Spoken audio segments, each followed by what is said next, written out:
So let's talk a little bit about why people have chosen a particular CMS. Eric is a good example here at The Economist. He's been in the process of moving over from an internally developed system over to Drupal for a couple years already.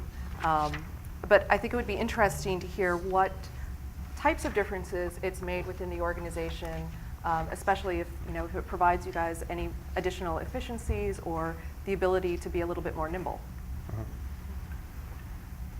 So I guess I have kind of a little mini case study here. Our legacy system was built on Cold Fusion and Oracle, and we started building it back in 2000. And we developed a lot of things on top of that, but a lot of the systems that we used to maintain it were essentially frozen since then. And over time, as we built and accumulated more layers of code on different business models and features, it got increasingly more difficult to maintain. And we also, for a number of years, underinvested in the system. We had complex dependencies, as I mentioned, from changing the business model. And as we were in Cold Fusion, we were really facing a lack of available talent. Most of the top-tier developers had moved on to newer technologies. Also, we were changing our strategy on the web from simply a news and media site. One of the key drivers is community, and that's for a couple reasons.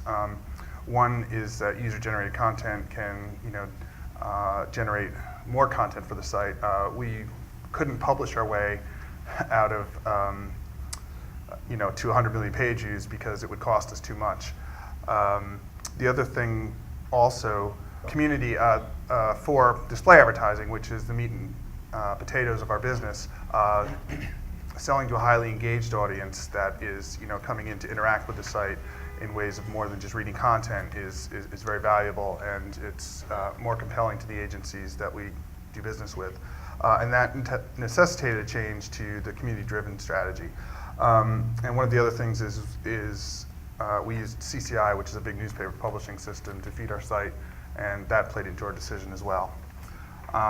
So I didn't have the luxury of having Kieran at the time who would come in and help me sell this to the board, so I was the person that had to get up and sell this to business people, editorial, and so I had to build a pretty good case for this. So we did quite extensive research into looking at what other competitors were using, what were the technologies available, and you see we had a quite long list that we compared against Forrester Research, Gartner, and our own internal surveys.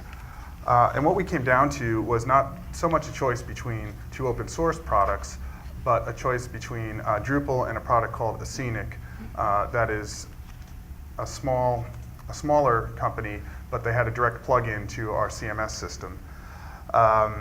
We looked at, and we looked at kind of the different life cycles around the classic product versus community development as we were making this consideration. So as we do in The Economist, we like numbers, we like analysis, we like charts.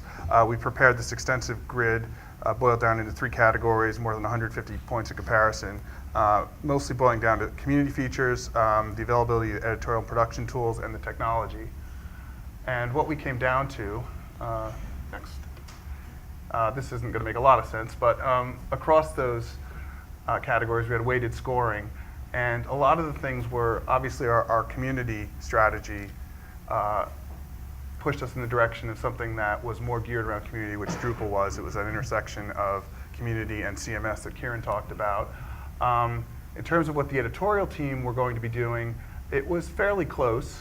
But in terms of technology and how we saw the business moving, there was a lot more flexibility, a lot more innovation in the open source space, actually better support for standards, oddly, and support for the community. So with the proprietary platform, the product innovation tends to lag the market. So the companies will wait till there's enough of a demand to add that feature in so it can serve, they can sell it and it will serve a lot more of their client base. They won't tend to try and lead the market, whereas the community is much more proactive in adopting new technology. So, Facebook announces its Connect API, and within days, there's a Drupal module out there. Might not be the best at that point, but it's you can see that going forward. Whereas some of these CMSs, unless you're going to build it within their framework, which tends to be much more difficult, you're not going to get that feature. Drupal is almost annoyingly infinitely flexible, which can lead you into a lot of interesting problems. So in the final comparison, we did find that based on the strength of the community with Drupal, the availability of innovation that it would and its kind of core mission of CMS and community site, that it would be the best fit for The Economist. And we started that back in 2008.